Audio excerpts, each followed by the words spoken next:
88.1 The Burg, your movie central. Welcome to What to Watch Weekends. My name is Nathan, the host of What to Watch Weekends, and I am not alone in the studio today. I have somebody else on the station with me today, if she'd like to introduce herself. Hello, my name is CJ, and I used to have a show, but not anymore. Oh, well.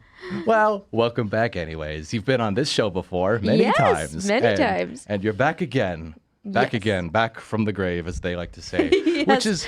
which is definitely tied into what we're going to be talking about today, because it is still October, last I checked. Yes. Yeah, it's still October. That Halloween counts. is next week, man. Wow. It's already been that fast of a month, hasn't I it? know, right? This month has been going by pretty fast for me, too. Like, crazy busy, and I'm like, oh my gosh, Halloween's, like, right around the corner now. I don't like it. I don't like it.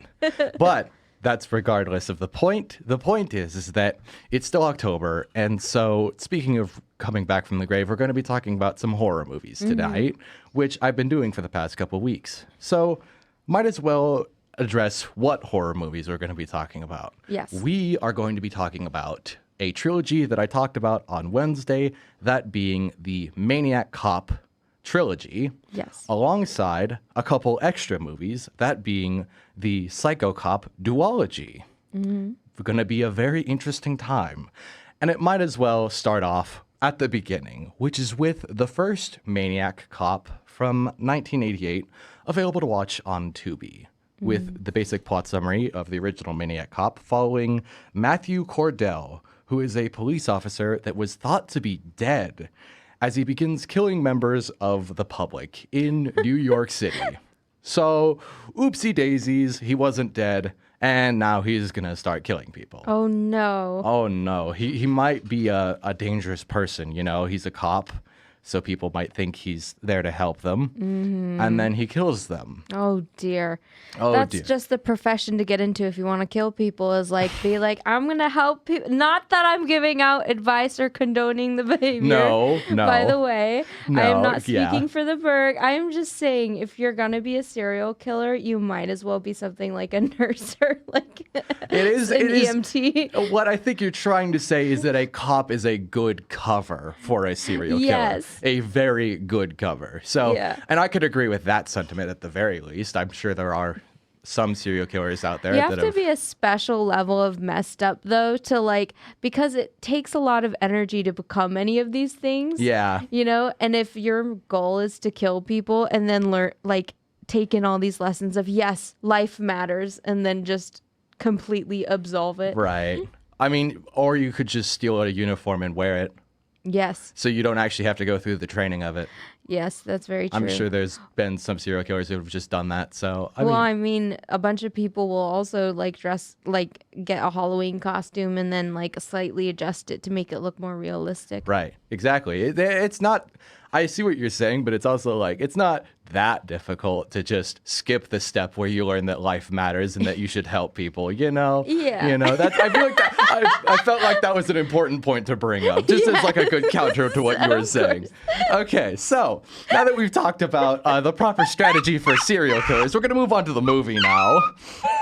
And we're going to address the elephant in the room. Already off the rails. We're at a great start. Oh no, we're doing great so far. So here's one thing I want to address right off the bat. With this movie being from 1988 and being a silly little slasher about a cop that is killing people, because that seems like a interesting enough idea, but it's not the most revolutionary thing to known to man. I was like, okay, I'm gonna go into this not expecting a masterpiece, but I'm gonna go in knowing that, to me at least, it's going to be endlessly consumable because it's cheesy, it's from the 80s, it's about a police officer. I like cop stuff sometimes, I kind of like cop media, I like crime dramas sort of thing. And so maybe it's like, oh, it's a slasher, but it's maybe a crime drama, or it's just got some police elements to it. I can easily sit through this and enjoy the schlockiness. Yes. And I will definitely I will just say for the record that the first Maniac Cop satisfied that desire very heavily. It almost perfectly, although it wasn't a good movie. Okay. It just was exactly what I was looking for in that moment. Enjoyable cringe. Yes. Yeah, definitely.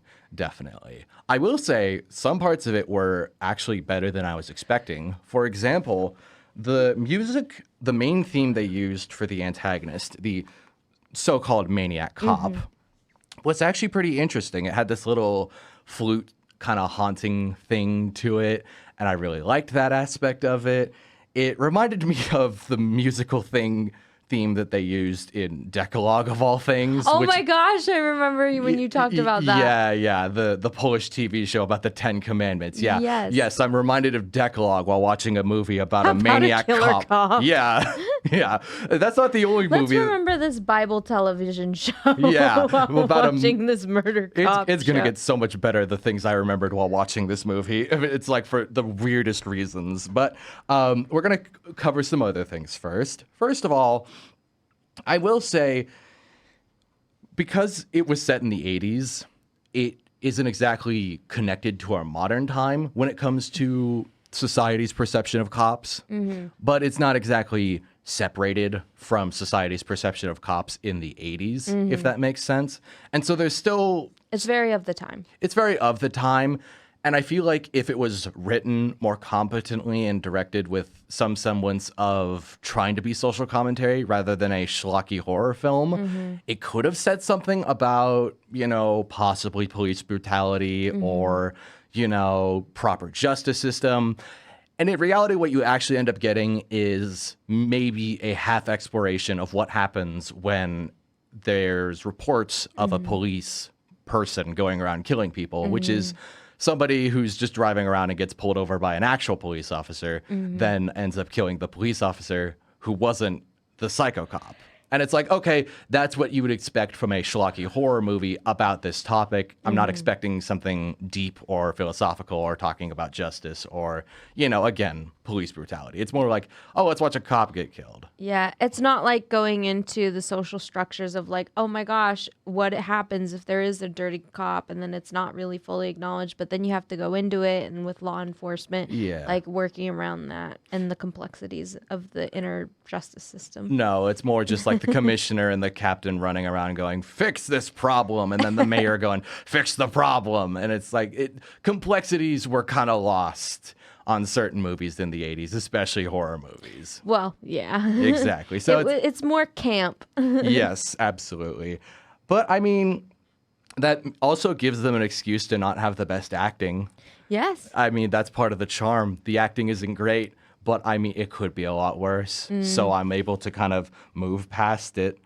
I honestly think this movie's biggest strength is the camp and the schlockiness of it. Although I will... It's its charm. It's the charm. Although weirdly enough, I was also reminded of a movie from the 80s that had much more charm and schlock to it that was also similar. It was a unique concept for a slasher. One of weirdly now my favorite movies in the slasher genre has to be a movie called Amsterdammed. Oh my gosh. I think I've seen that. You have? What year? Let me look it up very quickly. Boop, boop, boop, boop. I know I saw the recent weird movie called Amsterdam, but it's not that. No. It's the 1988. Wait, exact same year as Maniac Cop, by the way. I didn't expect that.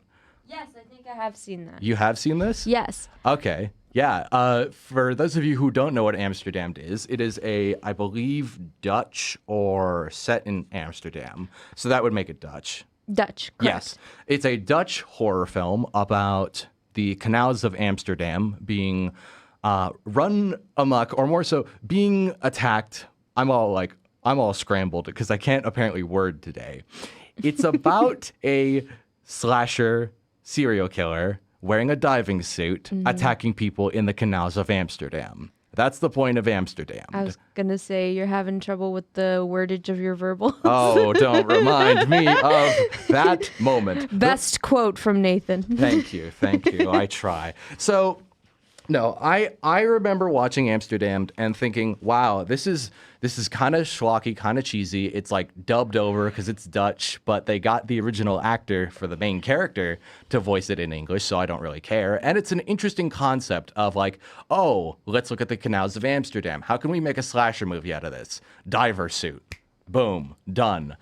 Oh, let's take a look at New York City. What would make a good slasher movie idea? Police officer, you know, kind of a simple enough concept that they then extrapolate from. And the more I thought about it, the more similarities I could kind of see, or more so just like, well, I think Amsterdam was a much more enjoyable movie for me. Yeah. Even though it was still kind of a schlocky turn your brain off. It was, for me at least, I enjoyed that movie overall a lot more than Maniac Cop. I still enjoyed Maniac Cop enough from the ironic sort of schlock perspective, but I think Amsterdam had a better twist. Yeah. Which is... Well, also, like, the thing about... Because, like, New York City is prevalent for cops swarming the streets and, like, that being a popular phenomenon. So it's not anything, like, special. Right. So it is kind of it adds to the cheesiness of it of, like, oh, let's follow a New York City cop. Not like there's tons of... I mean, not as many now as there were, but... you know, it's not like there's already tons of them there. So there's less like revelation in it, I guess, to make it less gripping as a topic at face value. Right. And I can see what you're saying there, I suppose. It is interesting because the more I look at it, the more it's just such a... It's not... Again, there's not much I could say more on the concept. So I'm trying to move past just talking about the concept because there's not much to really sink your teeth into. And the movie doesn't allow you to sink your teeth in too very deeply either. But I think that's the nice part of the movie based on the way you're talking about it, because I haven't seen it.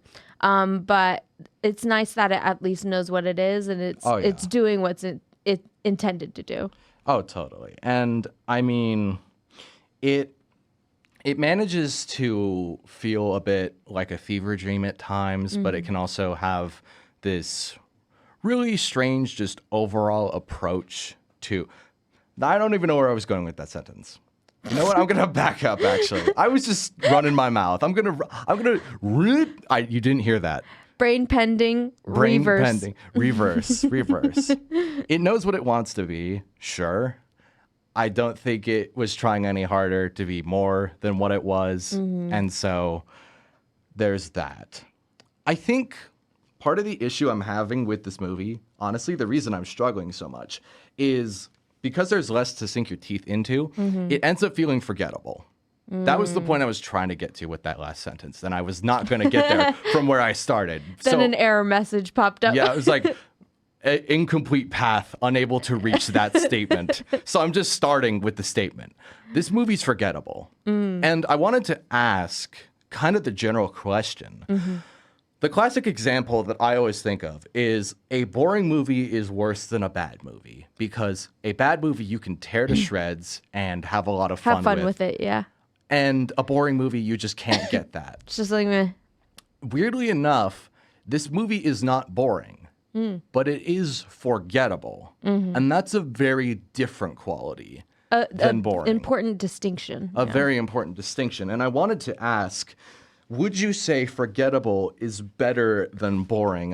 Part of me wants to say it's almost like the good movie difference of forgettable. It's like I'd rather have a movie be good over forgettable. I'd rather have a movie be bad over boring. Do you see the interesting relationship there? Yeah, I would I would say I wouldn't rather have a movie be forgettable and not memorable. Well, now it's my turn for my brain to pen. I would rather not have a movie be memorable but boring than be forgettable. I'd rather have a movie be forgettable than memorable but boring. But out of those two, I would rather it be forgettable but entertaining. Right.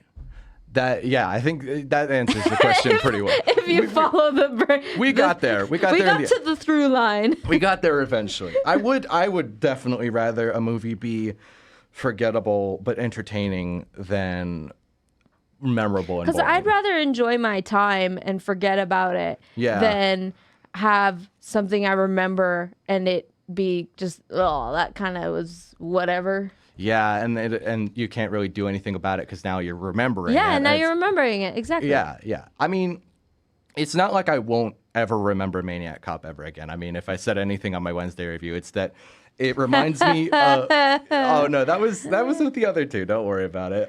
The first one specifically, I said to myself, man, this is a lot like the movie Ikaru.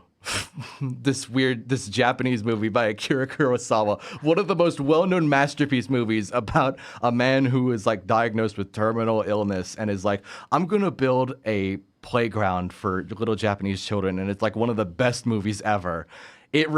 Maniac Cop reminds me of Ikaru in the sense that I will forget about Ikaru for the next 8 years of my life and rewatch it, and then I'll forget about it again and watch it when I'm 50 years old and never stop crying. Maniac Cop reminds me of that because I will remember it in 8 years and go, that was a movie I watched. Forgettably unforgettable. Yes. Yeah. No. It's unforgettably forgettable. There we go. That's the important distinction. I will also say that I really liked that they had Bruce Campbell as one of the characters in this movie. I mean, I love Bruce Campbell. He's in the Evil Dead movies. And naturally, they had to have a cameo from Sam Raimi, the director of the Evil Dead movies, as the newscaster. When I saw that, I burst out laughing. It was amazing. I think in my head, what I imagined happening was Bruce Campbell was like, hey, Sam, I need you to be a newscaster. This dumb movie I'm making needs somebody to be an extra. Can you do it? Yes, Bruce, I'll come in and be the newscaster. That was my impression of both Bruce Campbell and Sam Raimi, and both of them were lackluster, but it doesn't matter. Doesn't matter. We are going to go to break now because we've talked enough about Maniac Cop, and we are going to go to break and come back to talk about Maniac Cop 2, which I have decidedly a lot more to say about. So, we will be back very soon. 88.1 The Burg, your movie central. Welcome back to What to Watch Weekends. My name is Nathan. Oh, and I'm CJ. Very good. Welcome back. I should have given you the warning, but yeah, I think you were distracted by your headphones not working. We got them working. Now we have them working, yes. Yay. Well, we got that figured out, but we haven't figured out how to come back from a music break ever, so that's fine. Keep the trend going of inconsistent consistency. Yes, indeed.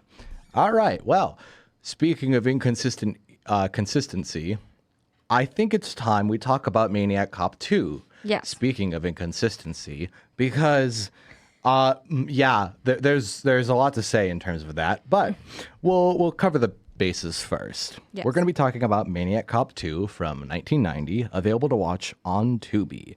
Basic plot summary is it follows Matthew Cordell, the psycho or maniac cop from the last movie, who is back and here to team up with a serial killer to once again roam the streets of New York and kill innocent people. Oh no. It's all fictional. The terror. I mean, yeah. Well, hey, I mean, a lot of fiction is based on some semblance of reality. Yeah, we're not going to think about that. Because the more I start to think about that, the more sad I get. And I've already watched the 5-hour Wendigoon video on serial killers. I don't need to talk about them anymore. Yes. Yeah, let's just pretend. Let's just stick in the fiction. Let's go in happy fictional era. Yes. Fictional, not happy. So. Happy to be in fiction. There we go. So. Here's one thing I want to point out that I didn't point out on Wednesday with Maniac Cop 2. Yes. The fact is that it opens for the first 3 minutes or so. It is essentially just the last scene of the first movie again. Oh, really? And weirdly enough, I actually consider that a positive. Okay. Because I watched Maniac Cop 2 on Tuesday, and I'd seen the first Maniac Cop on Sunday, and I'd forgotten how the first movie ended by that point. So weirdly enough, it was actually a benefit. Part of me was going to say, oh, at least they're keeping continuity, but I like that it helps for the forgettableness, like we talked about earlier. Yeah. Weirdly enough, it actually helps. I had legitimately forgotten it. It had only been 2 days. That's just, I mean, part of me wants to rank the first Maniac Cop movie even lower because of that. But again, it was enjoyable. So, like we said, would rather have forgettable but enjoyable. Yes. So I'll go with it. I'll run with it. I suppose there's so much there's a lot of other stuff I could say about Maniac Cop 2, and it's all kind of out of order. Because normally I'd order my notes for weekends now. I've gotten in the habit of doing that, and I didn't do that this time around. Oopsie doopsies. So we're just going to jump gears really quickly and talk about Matthew Cordell, the main antagonist of the series of 3. Because we didn't really talk about him in the first movie. More so just the strategies that he used, or the strategies you can use at home to become the Maniac Cop yourself. No. How-to guide. How-to guide. Don't do what they do. Anyways. One thing I noticed specifically with Maniac Cop 2 is the actor who plays Matthew Cordell, the main antagonist, does a decent enough job. And by that, I mean he does a really good job of having a stone face and not making different facial expressions. And that's about it. But I mean, he does a good enough job at that. That's for sure. His range is deadpan. Yes. Yes. You know what I just remembered? I actually should backtrack again. Once again, I'm very on track today. It's completely fine. It's okay. Well, the theme will just be bonkers. I mean, yeah, and it's gonna fit the last movie for sure. So you know what? We're gonna pick it up and run with it. One thing I got to go back and talk about is because this movie opens with the climax of the first movie. One thing I just want to highlight is that the first movie ends with Cordell getting impaled by a big metal tube while they're driving. I just wanted to mention that. It will become important later in about like 30 to 40 minutes. Like with Olaf and Frozen. Oh, look at that. I've been impaled. Yes, yes, indeed. And weirdly enough, actually, you know what? No, I'm going to tie it in right now. So Cordell does not talk, and his facial expression is pretty blank. In the first movie, the only time he shows any change in his facial expression is when he gets impaled, and he also starts screaming, and it's the only real words you hear him make. But even then, it's not words because he's screaming. The only verbalization you really get from him as this undead psycho cop. So look at that. I've actually tied it together. That's crazy that I managed to pull that off. Wow. Progress. That was such a risky move to not know where I was going with it, but actually tie it all together. But that's the name of the show anyways.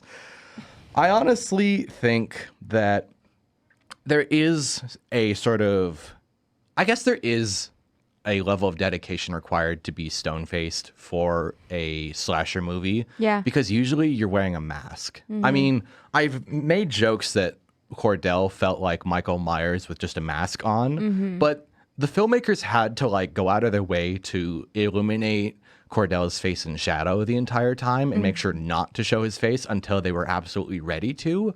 And that requires a lot more dedication than for something like Michael Myers, because for Michael Myers, you can control when you show his face by having him take off the mask. It's a lot easier to kind of manage that. Yeah. And it takes a lot of staging technique and Yes. also not only staging but like prep as well, because you're prepping up for, okay, when do we want these shots to show his face? When do we want him not to be as visible in terms of like the face? When do we want to show? Because like, again, you want to show the angles of everything else with whatever shot you want to take at whatever angle you're going to make it at. But then you're also on top of that accounting for, okay, is his face visible or not? Do we want it visible or not? Right. And I think part of how they accomplished that, and it was something I noticed while watching Maniac Cop 2, is that they set both movies mostly at night. He's not really coming out during the day, which is why I'm Batman. Sure. We'll Bad Batman. bad man, as they call him. Have you been a bad man? Ridiculous. I'm funny. Sure. You get the point. Set at night so they can kind of put the shadow. Oh, excuse me. So they can put the shadows there and prevent people from seeing it. And it's kind of like realistic in a way of like the characters in the movie probably wouldn't see his face either until he's underneath a street light or something like that, or properly illuminated. It makes me think of like not exactly the same, but similar to what they do with Ethan Winters in Resident Evil. Sure. That's a video game. Well, no, I know what Resident Evil is, but Yeah. which I mean, It's, I think, 7 and 8. okay, that's why, because there is like so many Resident Evil things out there. Yeah. That just saying Resident Evil, I'm like, which one? You gotta Yeah, be more Resident specific. Evil, like, Village, and I think, yeah. Okay, so they go to the great lengths of hiding his face for most of it. Yes. Okay. We never see his face, though. Oh wow, Is the thing. that is crazy because Yeah. you do eventually see Matthew Cordell's Because face. fans create what they think his face looks like. But I think we'd never get his face, if I remember correctly. That is an interesting topic, I suppose, because And he's our main character. right, that to me feels like a kind of disservice to the audience almost to not ever show the face of of a character, because it almost telegraphs to me that you don't have a proper enough vision to know what that face looks like from a creative perspective. That's just my gut reaction, because I think about things like Cordell or Michael Myers, or even reveals from things like Ghostface or not Jason, Freddy Krueger, I suppose. I mean, Freddy Krueger's face is pretty messed up, and it's like, Yeah, I mean, even in Phantom of the Opera, we get a face reveal. But yeah, I think if we do get a face reveal, it's in like extra game content, not in Right. the actual like game footage or Right. playthrough. right. But I think it makes sense for what it is, but we don't have time to go into all No, that. we don't. But I mean, good to know, I suppose. It's just an interesting concept that is definitely applicable to horror media for Yes. sure. I think there's just a lot of like small things that I could talk about with Maniac Cop 2, and I don't want to talk about all the small things. I will say this.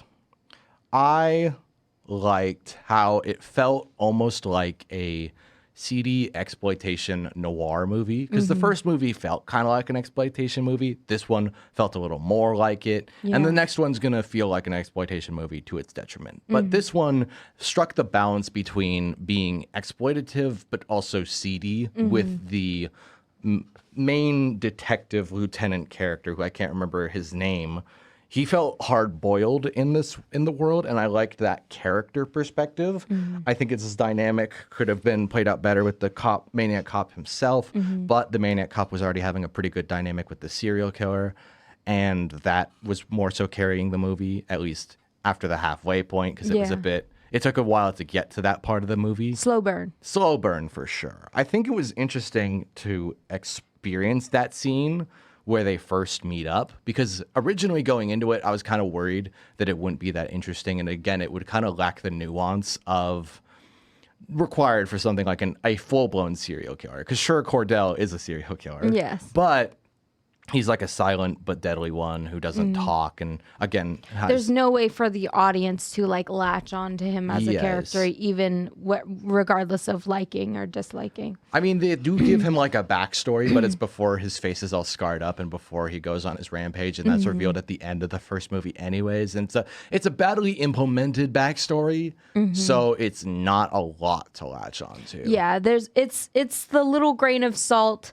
that is seasoning the movie Yeah. in terms of the main character, but it isn't like offering a whole bunch of flavor to the palate. Right. I mean, there could be stuff about corruption, and it's like, oh, he was framed, but it Is whatever, yeah. is whatever. But I will say with the second movie, they at least had my interest in one scene between Cordell and the serial killer.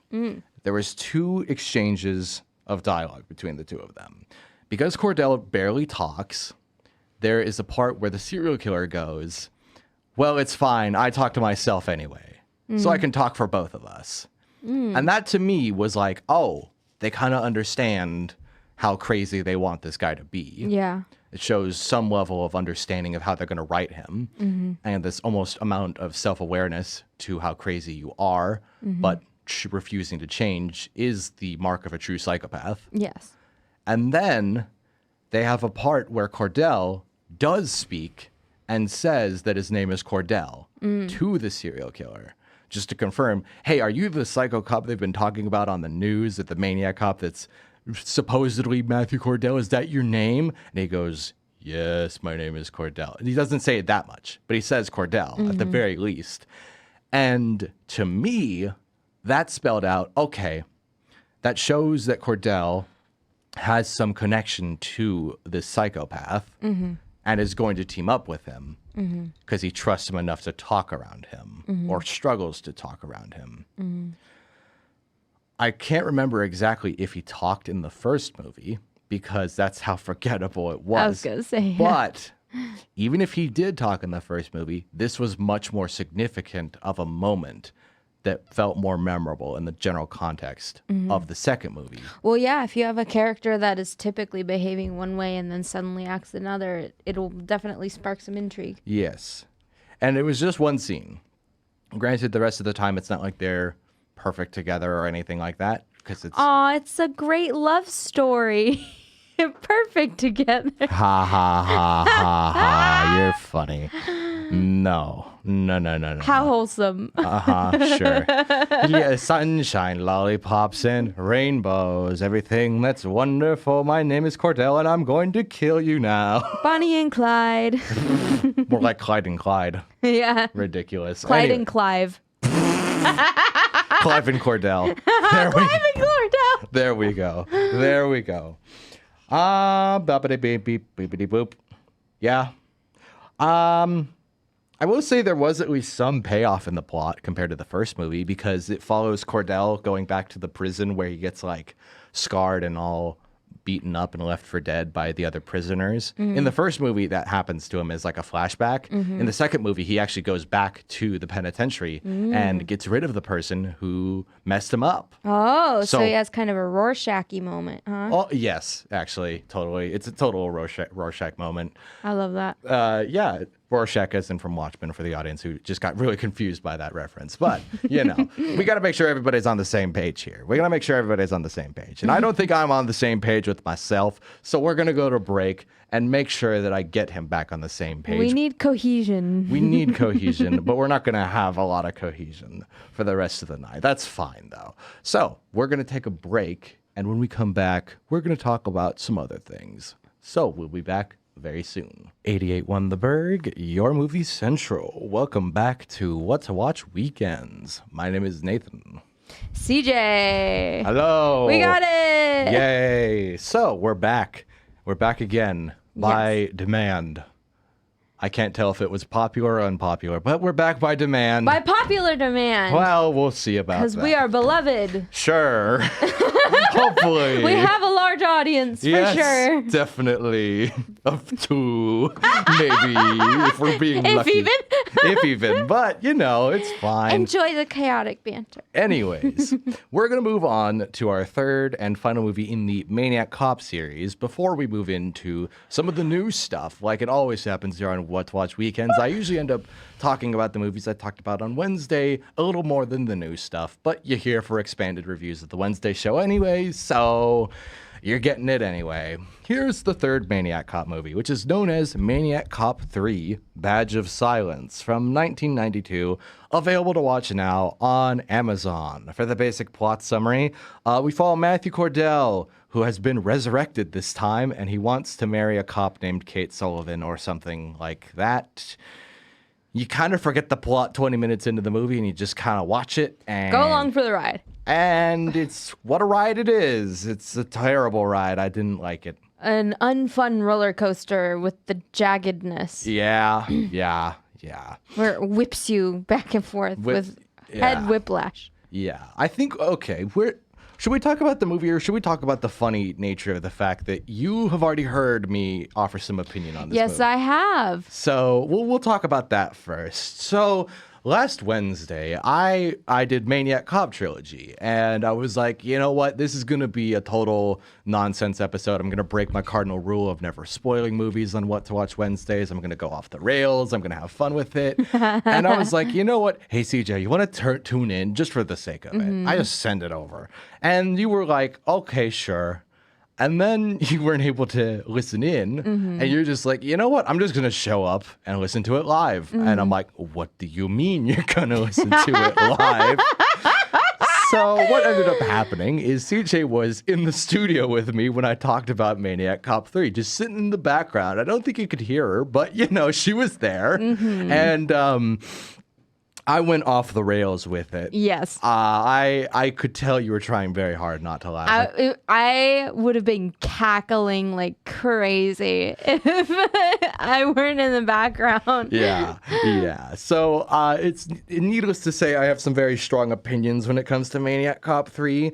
And putting it lightly. Part of the issue is that even though Maniac Cop 2 was the best Maniac Cop, it was still like a 7 out of 10 movie, and there were still some pretty big issues with it overall, I suppose. I think it just kind of...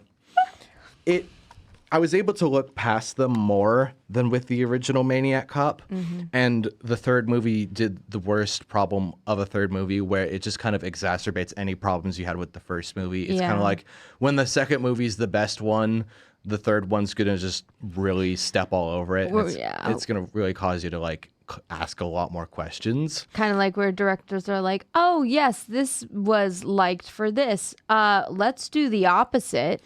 Or it's more like, let's just keep doing that and not change it up enough. Or it's like, maybe we're going to try to fix it, but we don't know how to fix it. Gotcha. Or there's just nothing to fix and we don't want to make this anymore. So might as well, if it ain't broke, don't fix it. But in a way that exacerbates it. Yeah. It's kind of like, here's all the things that we've done before. Let's just keep doing that. It's like, I don't think you care. Big no. Yeah, it's like, oh, I don't think you care. And weirdly enough, there is proof that they did not care. Unlike usual, where it's like, oh, you just know they don't care. Yeah. This time around, we actually have a very funny story with production side of things. Oh. So, when I was looking into it, I read some stuff on Wikipedia, the most trustworthy website for information regarding anything ever.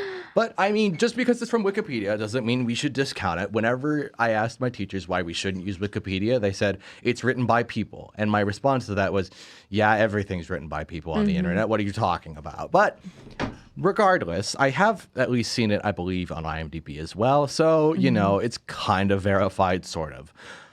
Those are my sources. If they're not verified, then oopsie-doopsies. Shady at best. Shady at best, but true at worst. You know what they say. So, and this is at worst for sure. So, this movie apparently was disliked by the director. And he went to lengths. His name was William Lustig.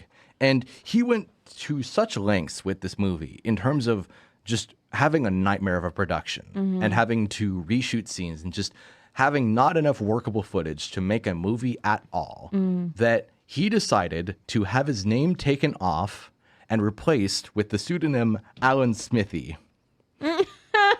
Now, that's funny because that's not the first time that's happened. Alan Smithy is actually a well-known pseudonym for directors to put on movies when they haven't been given creative control over a movie. And they just put it out in the world. It's like, it's directed by Alan Smithy.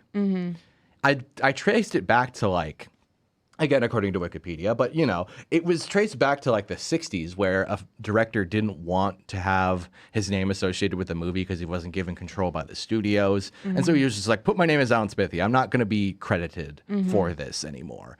And so with Maniac Cop 3, William Lustig did that exact thing. And when I read that, I was like, that's hilarious. You're telling me I'm about to watch a movie where a director went out of his way to just not be credited with it. Let's see if it was a nightmare to make. I wonder if it's going to be bad. It probably is. And it was. I mean, yes, it was to be expected.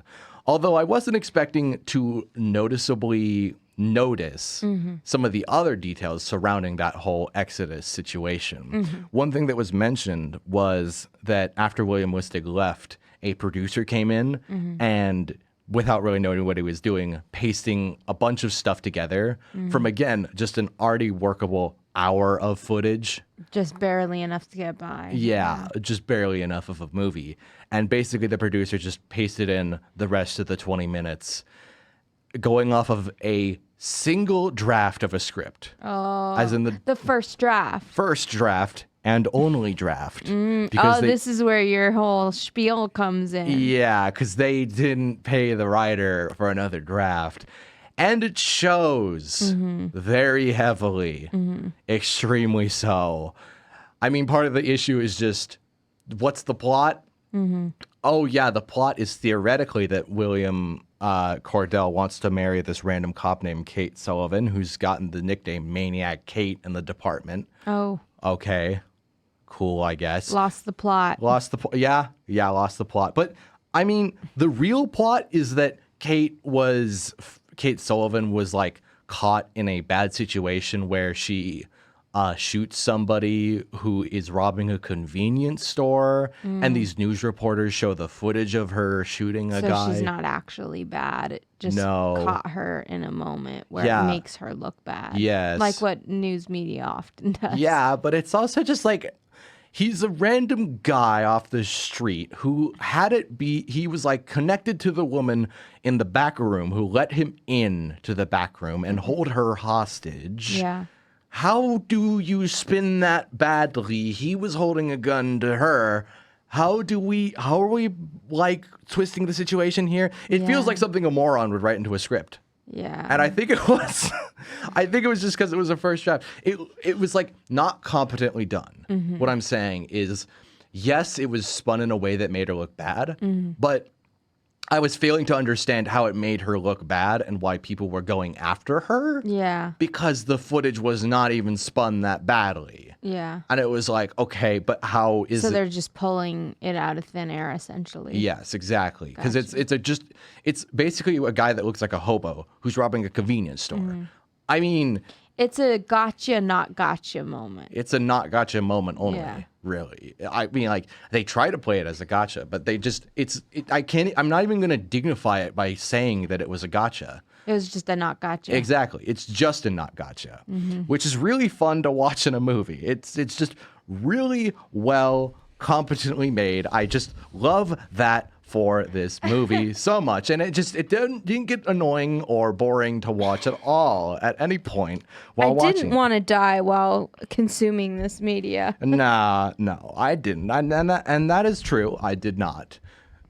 Even if I did, I'm not going to say that on the radio. We're not going to say that we did on the radio, but honestly, I also didn't. What I can say that I wanted to do while watching this movie is I wanted to go off the rails and talk about something completely unrelated to the movie itself that was such a small aspect of it and create this entire alternate reality that was just inspired by this movie. And that's what I'm going to do now since we're on What to Watch weekend. So screw it. Here we go. Here's the thing. At some point in Maniac Cop 3, we follow Kate Sullivan, who gets checked into the hospital after being involved in this incident. Weird thing, yeah. Where she does end up wounded. And the guy who she wounds also ends up in the hospital. Now, both of them are in this hospital. And this hospital is so badly run that it is nearly satirical how badly run it is. One of the main nurses, the nurse for both characters, is like just hitting on the female nurse of the movie, and he's also just like, oh no. He's like, oh, it's not important, they're fine. And it's like, they're hooked up to IV bags. What are you doing with your life, dude? Code blue. Nah, she'll be okay. Yeah. Wait, what was that? I said code blue. Nah, she'll be okay. Yeah, no, that's quite literally that. It's quite literally that. And while watching that, I was like, I almost want to laugh at this because, quite honestly, now I'm thinking, from a stylistic perspective, this movie looks like it was filmed in the 2000s, even though it was in the 90s, and it's trying to incorporate references to the 80s almost. But again, it was filmed in the 90s. It's a 2090s, 80s movie. Yes, which, I mean, you heard on Wednesday. Yes. So I was thinking to myself, okay, with this level of satire, I'm getting extreme flashbacks to the peak 1995 movie, Predator 2, that lacked all form of satire to its satire. Okay, here's an idea. Hear me out. What if we make a movie or a TV show that's centered around a badly run hospital with crazy doctors who are just so carelessly incompetent at their jobs, and they work with an incompetently run police force full of serial killers and a fire department that causes fires, and they're all working together with news reporters that are named Tribble of all things, or random things like Squim and Squub, and they all live in New York City. And we make that into a TV show that airs in 1997, airs during a weird late night block at like 11:13 p.m. Oh, and dear. we run that for the next 2 years. And when we discover it in 2025, a bunch of people talk about how it's badly aged. We could make a killing off this alternate reality. Somebody make the alternate reality device and make this show a real thing. We'd make so much money, 70-30 split. You get the 70, I get the 30. Okay. Let's do this right now. Who wants to do it? Ring it up in the cash register. I'm in. Cool. How was that for a rant? Quite adventurous. Thank you. Again, it's so unrelated to the movie itself, but there wasn't a much for me to latch on to. There wasn't a much for me to latch on to. Yeah. I mean, there was one thing to latch on to. There was one thing to latch on to that I included in my Letterboxd review of this movie that I loved. During the ending part, there's essentially an ending chase sequence where Kate and the detective from the second movie, who is back, who I'm glad to have back, they're in a chase with Cordell, and he's on fire and driving an ambulance. Oh, interesting. Or no, his police car, and they're in the ambulance. That's important. And at some point, the actress, who I think was the nurse who was being hit on by the other guy, she's like trying to climb between the police car and the ambulance during the fight sequence. And at some point, she starts screaming, "I hate this. I don't believe this." And I paused the movie laughing to myself, going, I feel exactly the same way, honey. I feel the exact same way about this film, darling. Don't worry. Yes. I feel for you. Yeah, that's exactly how it felt. And part of me was thinking to myself, there's no way the actress was like acting in that moment. Yeah, she probably actually felt that. Yeah.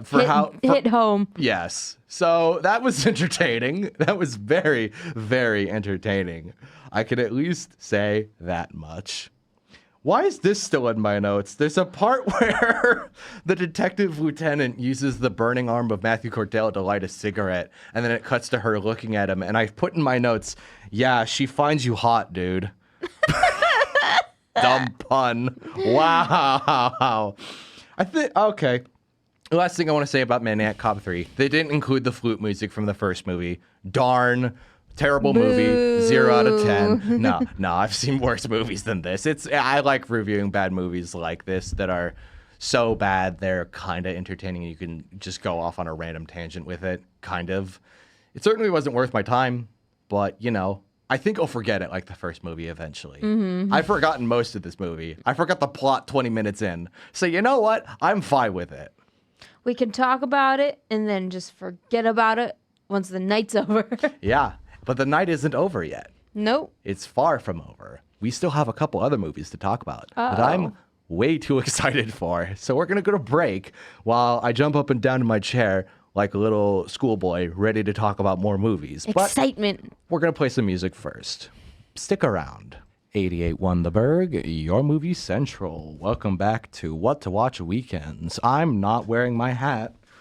Under my headphones now I am. My name is Nathan, and I'm the host of the show.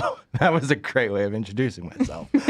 I'm also joined by... CJ! Hello! Welcome back. So, we've been talking the night away, and we've been talking about movies, and we've been talking about 3 movies. They were called Maniac Cop, Maniac Cop 2, Maniac Cop 3, Badge of Silence. Look at that. We've talked about 3 movies. I talk about 3 movies on Wednesdays.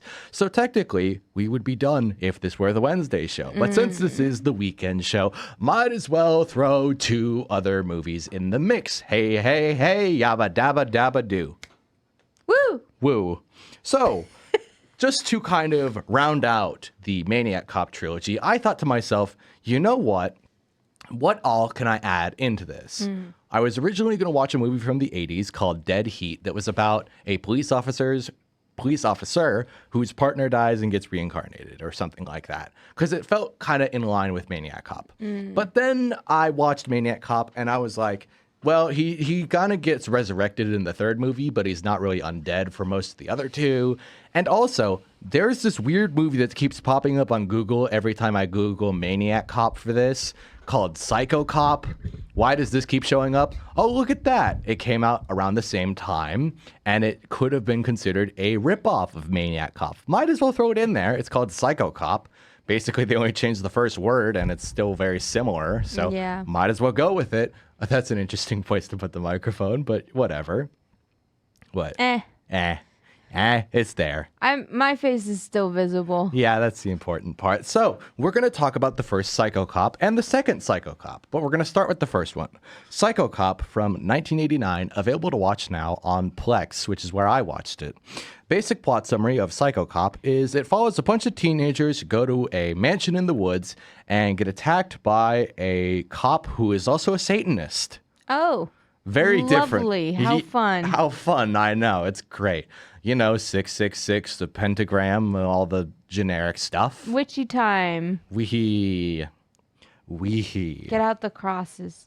You shall not pass. Yeah, quite literally, though. He does have crosses as well. 'Cause, you know, he's got to be edgy and dark and all that fun stuff. Okay, so I had it in my notes that it doesn't have as good of an opening scene as Maniac Cop. No, I'm going to change that to say it's not as good as Maniac Cop. Just overall as a movie. Psycho Cop 1 is not as good as Maniac Cop. It just isn't. Part of the issue is it has a lower budget. It feels even more exploitative, just kind of generic horror movie from the 80s with nothing much to go off of, especially because the Psycho Cop himself is a Satanist. It's kind of like, oh, okay, I'm going to have to deal with this. Here's the thing. Satanism is cool and all. No, it isn't. You say right in front of a Christian.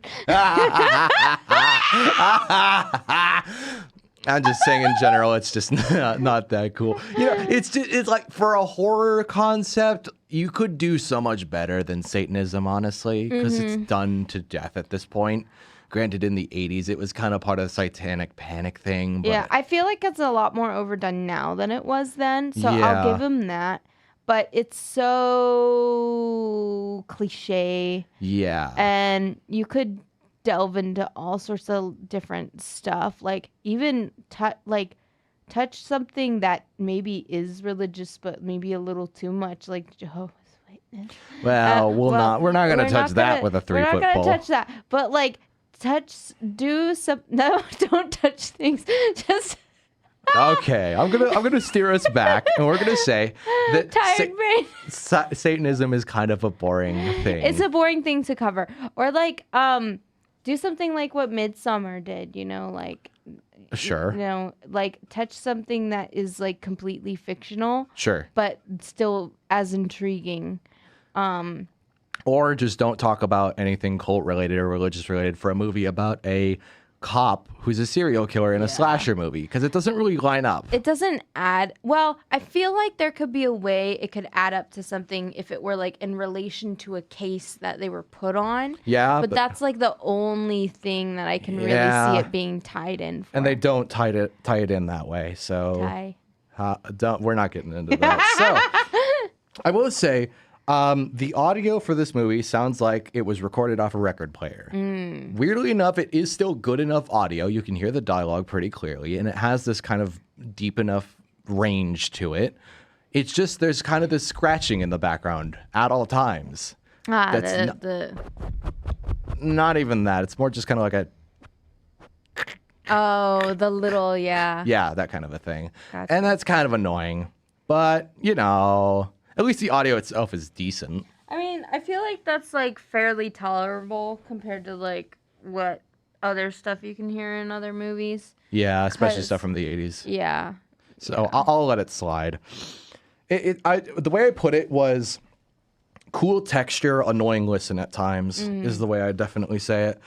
I'll also admit this much. I mean, the movie may not be as good overall as Maniac Cop, but let's talk about some things here. I mean, the color palette in this movie is pretty decent. They have it all tinted blue at night, which is a classic thing to do, but it's classic because it works. They have some actors playing college kids who are on a vacation in a mansion in the woods. Kind of a stupid setup, but at least you believe that all the actors are annoying college students because they're all annoying. Yeah, not hiring like 30-year-olds to play 18-year-olds. No, I mean, if they are, they're doing a good enough job of blending in with it. And I think they're definitely all in their 20s. Yeah. And it's like, I can at least understand how annoying they're trying to be. Yeah. So whatever, I'll go with it. They all seem like they're definitely pulling off the whole we are in a friend group, but we all secretly hate each other perfectly. So bravo for that, for sure.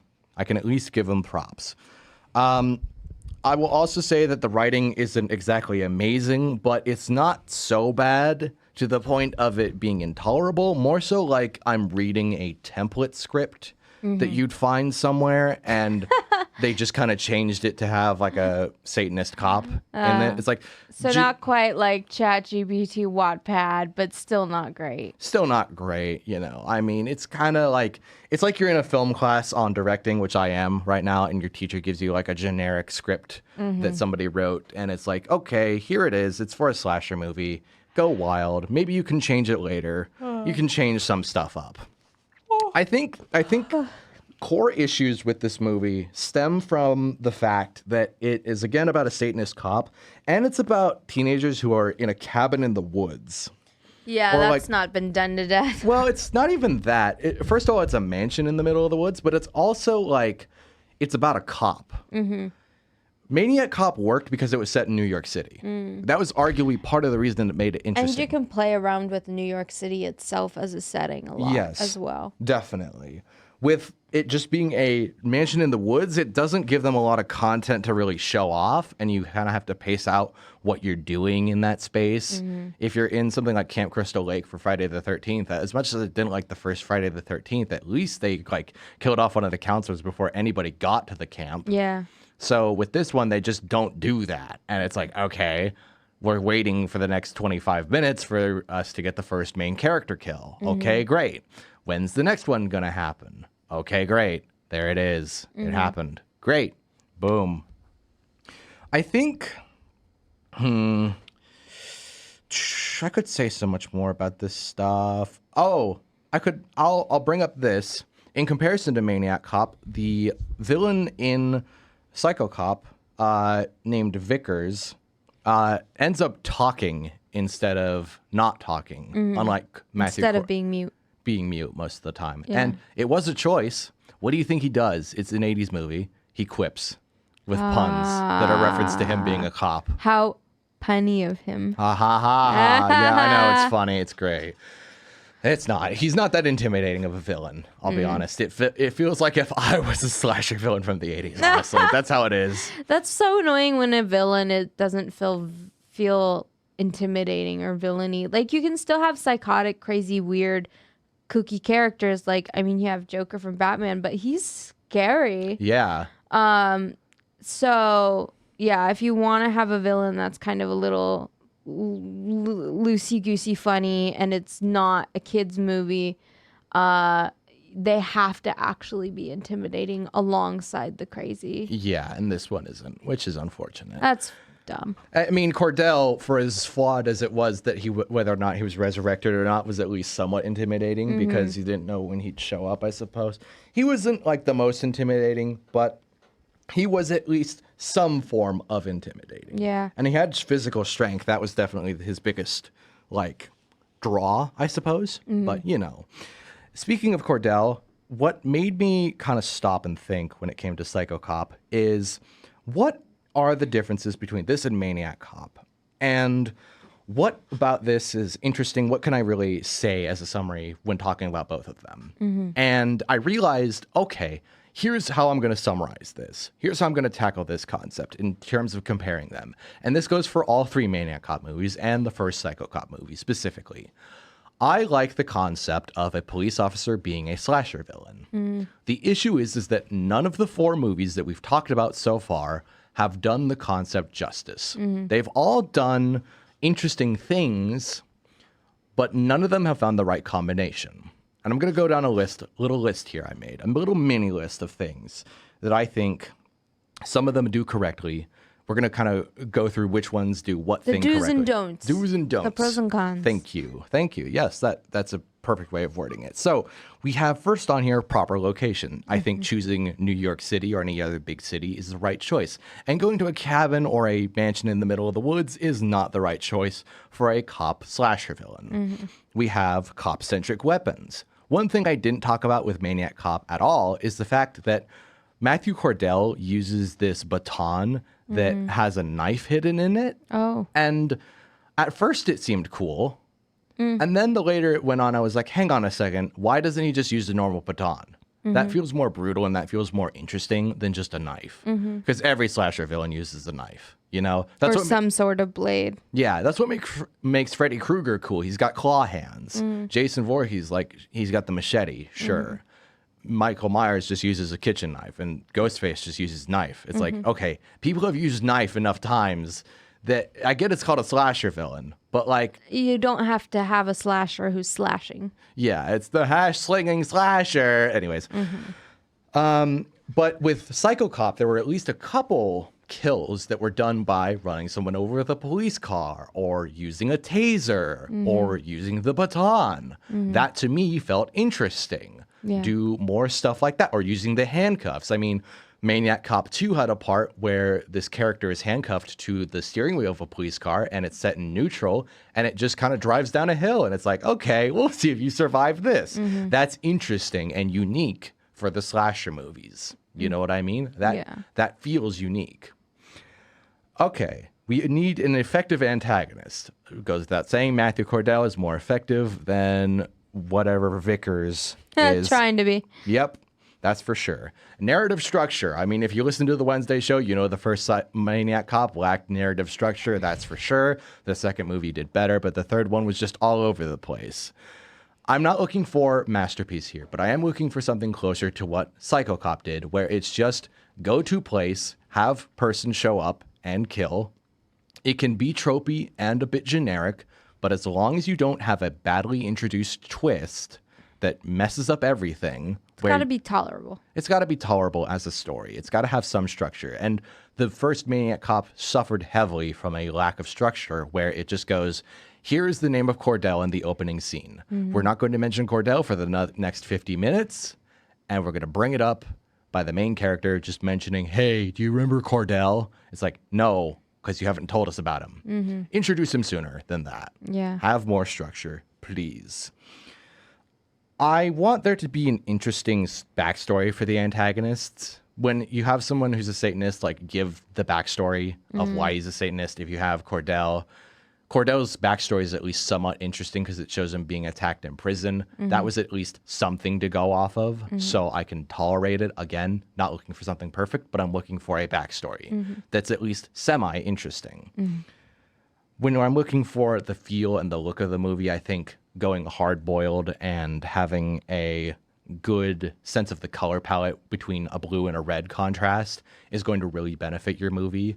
Even if you're going Satanist and you go red for that reason, go with that, or blue for nighttime. I mean, especially with police officers, blue for the blues and twos. Well, especially like because cop cars have blue red lights, might as well play into the blue and red lighting at night. That's exactly what I'm saying. You know where I'm going with that. Yeah. So it's like, yeah, that's where I'm going with that. Play around the palette a little bit. And both of those colors look really, really good for night scenes as well. Totally. They're beautiful for that. Oh yeah, they look really good on film. I especially love like red backlighting on a scene in some sort of like horror movie, but not in a generic way, like where the backlighting looks more naturalistic. Right. Yeah. And then for like blue light, have it blaring in the back and have the blue light from maybe a siren or something going on while you see like a bloody face that's at night and you only see the face when the light This is in a movie, by them. the way. Yes. Yeah, totally. I see what you're saying, and I totally agree with it. Yeah, play with the red and blue lighting. And the last two things are kind of stuff that I personally just like, but I mean, I like cop stuff. I'm part of the audience for these movies, so please me, please.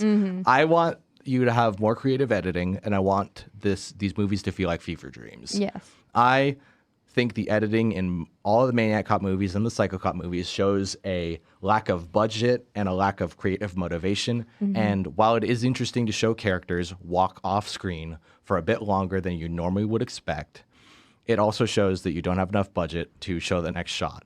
You can play around with it and make it seem like they're being followed by the Maniac or Psycho Cop. And I think that's what they're trying to do in some instances. Sometimes they don't really play it into it that well, and it just feels like, okay, this is because of a budgetary restriction. We got to motivate the editing a little bit more. But I think if you motivate it, you can really play around with it correctly. I was going to say, yeah, just because you have a low budget doesn't mean you can't play around with film and use fun techniques and still play around and make something unique and enticing and intriguing. Oh, totally. And Fever Dream, that's, again, just a personal preference. I just like Fever Dream stuff. That's what I've learned over the last couple of years. You can always have bad dialogue and dim-witted actors. I'm not expecting a masterpiece, but if you do most of these things right, I think you could really pull off some B-movie magic with a concept like this. When I made that list of requirements, one thing that I realized was, hey, hang on a second. Isn't this exactly what Hot Fuzz did perfectly in every respect? And isn't that why it's like my 11th favorite movie of all time? And the answer was yes. That's exactly why I love that movie so much, because it is about cops, and there are parts where it's such bright red and such good color palette choices, and it feels like a bit of a fever dream. The editing is great, and a lot of the characters are great. Dialogue is great. It's just like a good movie to begin with, but it does everything that I just listed perfectly. So there's that. Be like Hot Fuzz is what I'm saying. Which isn't a bad idea. I mean, at some point it turns into kind of a slasher movie. So go with it. Run with it. I honestly think that the last thing I want to say about the first Psycho Cop, before we go into Psycho Cop 2, because that one's going to be wild, is if I had a nickel for every time a cop slasher got impaled at the end of the movie, oh no, I would have 2 nickels, because it happens at the end of Psycho Cop as well. Remember when I brought up that at the end of the first Maniac Cop, that Cordell gets impaled? Well, this is where it gets brought back around. And I want you to remember, I mean, do you know what that joke of if I had a nickel for every time that happened? Yeah. It wouldn't be a lot, but it's weird that it happened twice. Yeah, you know what that's from, right? No. You don't remember what that's from? I don't remember. That is from Phineas and Ferb, where Dr. Yes! Doofenshmirtz... No, I remember that. I remember that, and I remember that clip. If I had a nickel for every time I was doomed by a puppet, I'd have 2 nickels, which isn't a lot, but it's weird that it happened twice, right? Yes, exactly. There we go. So, without further ado, let's move into not Maniac Cop. We're going to move into Psycho Cop 2. So, we're going to talk about Psycho Cop Returns, otherwise known as Psycho Cop 2, from 1993. 1993. Wow. Available to watch on Tubi. My heart is already racing for this, because this is insane. Man. Okay. Oh, here we go. Here's the big thing. So the basic plot summary of Psycho Cop 2, or Psycho Cop Returns, is it follows 4 friends who host a bachelor party in their office building after hours for one of their friends. Okay, so originally I just went off the online plot summary, but I had to rewrite it because 2 minutes into this movie, I realized something pretty immediately. I realized I was in for a ride. Psycho Cop 2 is written by an evil genius and directed by a psychopath. And it is probably the most insane movie I've seen in the last 3 months of my life. How do I start with this? Okay. You better believe that this feels like a fever dream to watch. I would call it more of a panic nightmare above anything else. This movie feels like a combination of the movie Schizopolis, Dawn of the Dead, and any Edgar Wright Cornetto movie. As in, like, either Hot Fuzz, Shaun of the Dead, or World's End. It doesn't matter which of the 3 you take. You just shove it in with a movie called Schizopolis, of all things, and then Dawn of the Dead. You remember Dawn of the Dead. Yes, it's the hallucinatory one. The one that has, like, the progressive rock soundtrack. Okay, imagine that, but it's set in Los Angeles with hard rock, and it's about a serial killer cop There we go. And he's going to an office building for some reason. Okay, here he is in Los Angeles in an office building trying to kill office workers for some reason. Okay, fine. From the way this movie works is, man, every single character is a caricature. Every character, including the main psycho cop. And I actually adore it. They're all overacting, and it's all hilarious. Every single moment. It's just going really far. It went from 100 to 180. Oh, no. It went from like 40 to 195 is what it went from. Because the first movie did not have this level of anything to it. I mean, okay. I can't describe the music for this movie. The way I wrote it down is it feels like a waltz mixed with a comedy skit or a lullaby from your nightmares where it syncs up with the actions in the movie sometimes. Very sister location FNAF-y. I'm not even going to, no, not even like that. It's more like just noises kind of boinking at you and dinging and thinging at you. Blinking at you. Don't worry about it, okay? That's funny, actually. If we make a dark joke like that, it's time for me to give one big disclaimer with Psycho Cop 2. Psycho Cop 2 is extremely X-rated. Oh. Oh, no. I didn't know that going in. I'm like, Uh-oh, here's a scene. Yeah, multiple where they're showing stuff and they're, They're getting into it. yeah. Hot and heavy. I'll just put it this way. There's a lot of moments where women aren't wearing clothes in this movie. And I'm just like, that's something I'm watching. I'm not going to be a disappointment in the future for this at all. This is a very specific thing. It's just a big disclaimer.